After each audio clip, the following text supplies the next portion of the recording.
Good morning, children. There are two beautiful things in the world. Do you know what are those? One is it is me who is teaching you maths, and another is it is you who are learning maths. Okay? In our previous periods, we have learnt about how to find the area of minor sector and major sector, area of major segment and minor segment, okay, and length of the arc of the sector or arc of the segment, etc. Okay, but in today's session, we will learn about how to find the area of the combination of different plane figures. Let us start the session. So children, before we find the area of combination of different plane shapes or figures, let us understand and learn the formula of areas of basic shapes. Okay? The basic shapes are triangle, and again in triangle there are different types. Okay? Equilateral triangle, scalene triangle, or isosceles triangle. Okay? Then the square, then rectangle, okay? Rhombus, parallelogram, and circle. These are called the basic shapes. Okay. Now, children, let us understand what do we mean by the combination of plane shapes. Okay. Let us look at the figure number 1. This is not basic shape, or it is not a single shape. This is the combination of a square and a circle. Okay, and here the some area has been shaded. We need to find the area of this shaded region. Okay, look at the figure number 2. This is also not a basic shape or a single shape. This is the combination of two semicircles, okay, and a square. Understand? Look at the figure number 3, right? This is also not a single shape. It is the combination of, okay, one square and four quadrants of the circle and one single circle. Okay? And we need to find the area of this shaded region. Right? Now, look at the figure number 4. Huh? It is also not a basic shape or single shape. It is the combination of a square and four circles, and even you will see there are four quadrants in the square. But we need to find the area of the shaded region. Similarly, children, please look at this shape. It is the combination of a triangle and three circles. Okay, and at each vertex of the triangle, you will see that there are three quadrants. But here the area has been shaded. We need to find the area of this shaded region. Okay, and similarly, look at this shape. This is also a combination of two figures, quadrant of a circle and a triangle, right? And look at this shape, combination of a square and a quadrant. Okay, see here, this is not a single shape.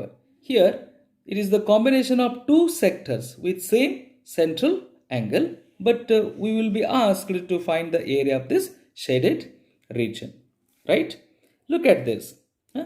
We will see a figure here which is not the single shape. It is also the combination of different things.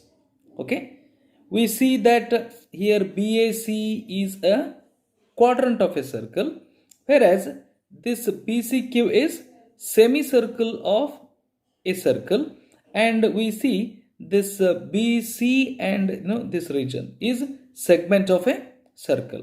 Therefore, it is the combination of a quadrant, a semicircle, and a segment. Okay. So children, we will be asked to find the areas of shaded region in the combination of the different plane shapes. Okay. First, we should understand the areas of these basic shapes, and we should also learn the formulas related to the areas of these basic shapes. Okay. Then we will go to find the areas of combination of different plane shapes or figures. Let us begin with the formula of areas of basic shapes. The first basic shape I take is triangle. Okay. In triangle, there are three types, right? Equilateral triangle, scalene triangle, and isosceles triangle. Children, if all the three sides of a triangle are equal, then we call it as equilateral triangle. Okay. If only two sides are equal and the third side is different, then we call it as isosceles triangle. Okay. If all the three sides are different in length, means the AB length is not equal to BC length and the BC length is not equal to CA length, then we call it as scalene triangle. Okay. Let us see the area of equilateral triangle. Here, area of any triangle is half into base into height. So children, here area of ABC is equal to half.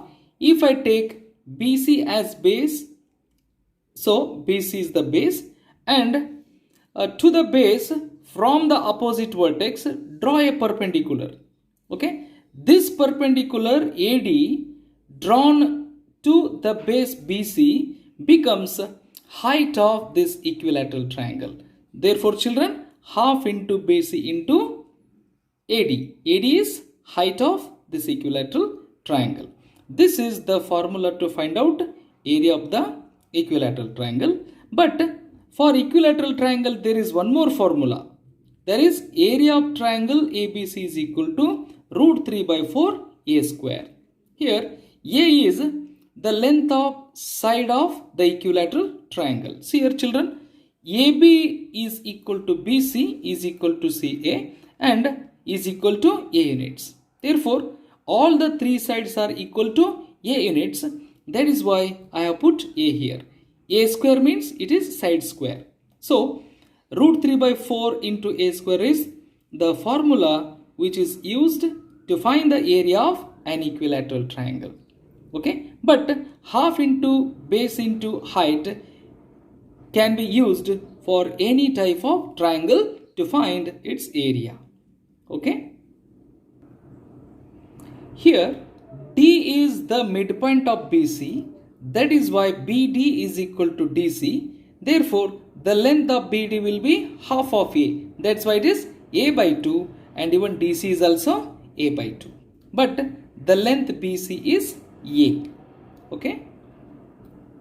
Now let us come to the area of scalene or isosceles triangle. Okay.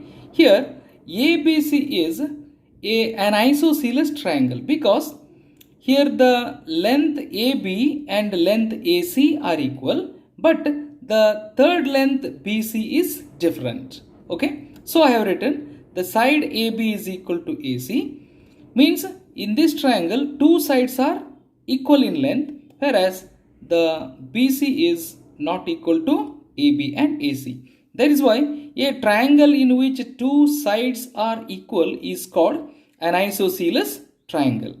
Okay. But children, in triangle in which two sides are equal, definitely two angles must be equal. Okay. But which are those angles? We have to find out. Okay.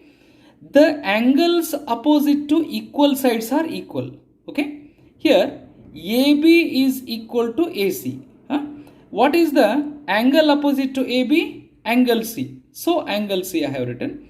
Which is angle opposite to side AC? It is angle B. That is why the sides AB and AC are equal and the angles opposite to these sides are equal. Okay. So angle C is equal to angle B. Now area of triangle ABC is half into base into height. Here half into base is BC and height is AD. So BC into AD. Is it clear? This is perpendicular. AD is perpendicular. If I take this triangle ABC, here AB length, BC length and CA length are different. That is why it is a scalene triangle. Okay. Here children, the angle B is 110 degree, which is obtuse angle. If you are asked to find the area of this triangle, what will you do?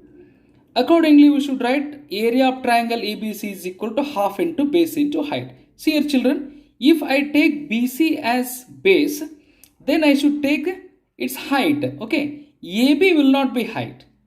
Or from the opposite vertex A, you have to draw the perpendicular to BC. But here it is not possible.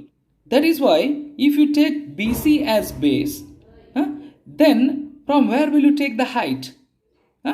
So you should produce this CB up to infinity. Okay. After producing this CB up to infinity this side, then from the vertex A, you draw a perpendicular.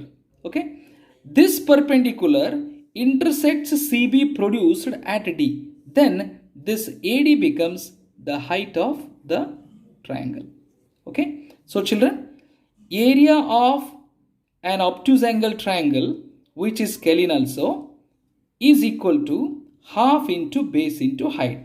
Here base is BC and its height is AD. Okay, base is BC and height is AD. Now let us go to the right angled triangle.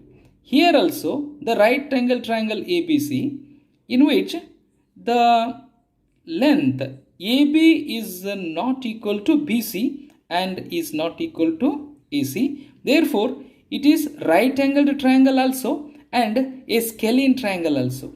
It is right angled triangle because one angle is 90 degree and the other two angles are acute angles. But it is scalene triangle because AB and BC and CA, all the three lengths are different. When all the three lengths are different, all the three angles are different. But the sum of all the three angles is 180 degree, which is called the angle sum property of a triangle.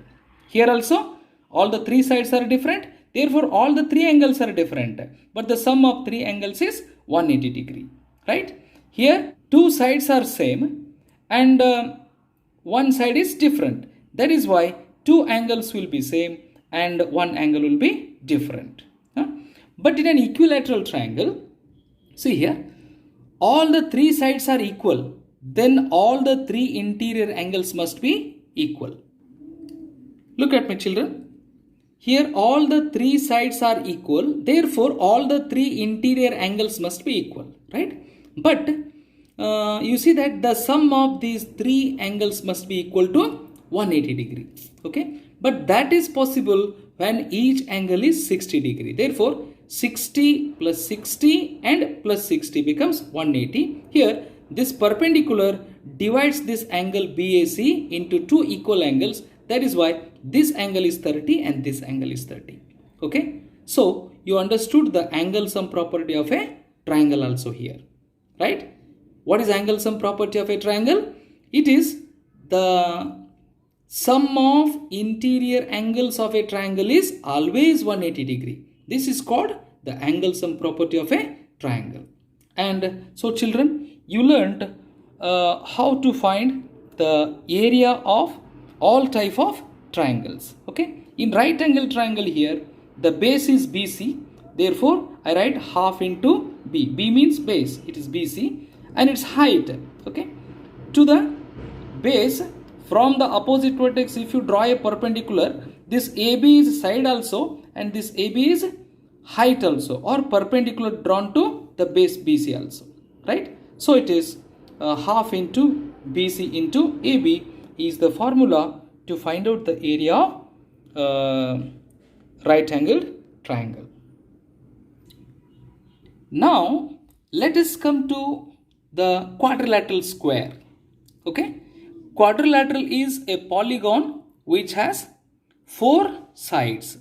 Okay, and all the 4 sides will be intersecting here. See here children, what do we mean by square? It is a quadrilateral in which all the 4 sides are equal and each interior angle is 90 degree, and you know this AB and DC are called opposite sides. So AD and BC are called opposite sides, whereas AB and BC are called adjacent sides. Okay. Similarly, angle A and angle C are called opposite angles. Angle B and angle D are called opposite angles, whereas angle A and angle B are called adjacent angles, or angle B or angle C are called adjacent angles. Okay. Similarly, this square has 4 vertices: vertex A, vertex B, vertex C, vertex D. Okay. Vertex means corner, so square has 4 corners, right? Here vertex A and vertex B are called consecutive vertices, whereas vertex A and vertex C are called non-consecutive vertices. So children, any straight line which joins the 2 non-consecutive vertices is called a diagonal. Therefore, here AC is called diagonal, and similarly BD is called diagonal, right? Here the diagonals are equal in square and they bisect each other at a point called O. Is it clear? Okay. But what is area of ABCD formula? Area of the square ABCD is this BC is length and DC is breadth. So length into breadth. On the other hand, if you take this BC as base and DC as height, then base into height. Okay. In square, all the 4 sides are equal, right? That is why if AB is A units, BC is also A units, CD and DA are A units each. That is why base is also A units, height is also A units. Therefore, A into A becomes A square. Here A means side of the square. That is why area of ABCD can be side square or A square, right? Now let us come to rectangle. Rectangle is also a quadrilateral, which is made by the 4 sides. Here the AB and DC are opposite sides, they are equal and parallel. Similarly, AD and BC are opposite sides, they are equal and parallel. Okay, whereas AB and BC are the adjacent sides which are not equal to each other. Okay, similarly BC and CD are adjacent sides which are not equal to each other, right? But AC is a diagonal and BD is a diagonal. Diagonals are equal and they bisect at a point called O here, right? But here at the place of bisection, the angle made is 90 degree. Therefore, I can say in square AC and BD are the diagonals which are perpendicular to each other. These are perpendicular bisectors. But in rectangle, AC and BD are diagonals. They bisect each other, but at the point of bisection O, the angle is not 90 degree. That is why I can say AC and BD are not the perpendicular bisectors. They are simply bisectors. Bisectors means they cut unequal to each other. Okay, here AO is equal to OC and BO is equal to OD. In that way they cut. So I can write like this: AO is equal to OC and similarly BO is equal to OD, right? Area of the rectangle ABCD is length into breadth or base into height. Here BC is length, DC is breadth, or BC is base and DC is height. So area of ABCD is equal to L into B. This is B into H. Okay. Or area of ABCD is equal to, either we can use L into B or B into H, right? Now, let us come to one more quadrilateral called rhombus. Rhombus is also a quadrilateral with all the four sides equal to each other, okay? But none of the interior angles is 90 degree here, and angle B is equal to angle D and angle A is always equal to angle C, okay? And BD and AC are diagonals, but the diagonals are not equal, right? But when they are drawn, they bisect at a point called O, such that BO is equal to OD, and similarly AO is equal to, okay, OC. In that way they bisect, okay? But BO is not equal to AO here, huh? But in case of square, here AO is equal to OD is equal to OC is equal to OB, whereas in case of rhombus, here AO and OC are equal, OB and OD are equal, but AO is not equal to OB, and this OB is not equal to OC, and OC is not equal to OD, right? Okay. But for area of rhombus, we have two formula. Area of rhombus ABCD is equal to half into diagonal 1 into diagonal 2. Okay. So here half into, this is diagonal 1 and this is diagonal 2. Right. So half into BD into AC, or we can also use the formula area of rhombus ABCD is equal to B into H. Okay, means base into height, right children? I take CD as base. If I take CD as base of the rhombus, its opposite vertex is B. From opposite vertex B, draw a perpendicular BE. Thus, this BE becomes the height of the rhombus if you take CD as base. Therefore, children, the area of rhombus can be base into height also, half into diagonal 1 into diagonal 2 also, right? Now, let us come to parallelogram. Parallelogram is also a quadrilateral in which the opposite sides are equal and parallel, whereas the adjacent sides DA and AB are not equal, right? Here opposite vertex angles are equal. Opposite vertex angle D and B are equal, right? But all the interior angles are not equal. But angle D and angle A are called adjacent angles. If you add the adjacent angles, the angle sum becomes 180 degree. That's why angle D and angle A are called supplementary angles. Supplementary angles means it is a pair of angles whose sum is 180 degree. Therefore, children, angle D and angle A are supplementary. Angle A and angle B are supplementary angles. If you add these two angles, you will get 180 degree. Angle B and angle C are also supplementary angles.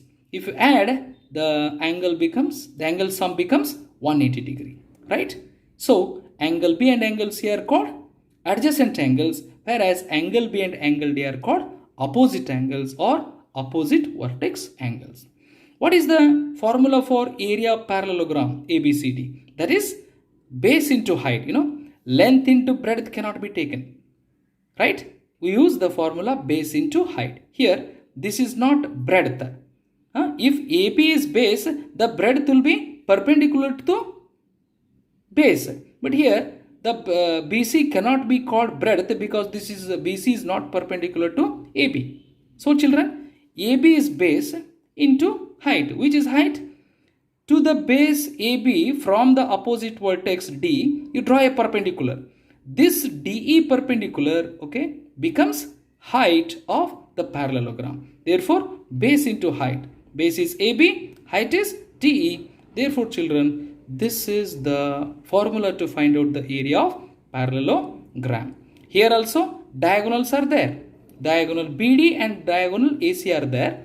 They are not equal to each other, okay, but they are bisectors of each other. The point O is the point of bisection such that DO is equal to OB, right? DO is equal to OB and OA is equal to OC. But DO and OC are not equal. Similarly, OA and OB are not equal, right? And OB and OC are not equal, right? So the diagonals of the parallelogram bisectors of each other but not the perpendicular bisectors, means here the angle is not 90 degree at the point of bisection. Is it clear? So area of parallelogram ABCD's formula is base into height. Here it is AB into DE. Is it clear? And last but not least, very important shape we are coming is circle. Okay, circle is a collection of points which are at an equal distance from a fixed point. This fixed point is O. From this fixed point, this is made by collection of points, and each point from this collection is at an equal distance from O, and such a figure is called circle. You have learnt it in the previous periods. Okay, therefore this also has area.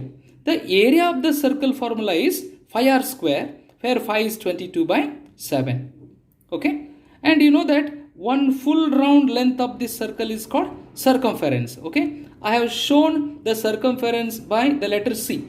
This is called circumference of the circle also, perimeter of the circle also, and boundary of the circle also. Is it clear? So circle area formula is phi r square, and circumference of the circle is 2 phi r. Here phi means 22 by 7 or 3.14. So children, in today's session we learned the formula of areas of basic shapes. Okay, if you learn the formulas of areas of basic shapes, then only we will be able to understand the area of combination of different plane shapes or figures, which is very important concept for this 10th standard. Hope you will learn this. Okay, in my next session I will take the areas of the combination of different plane shapes. Okay, thank you.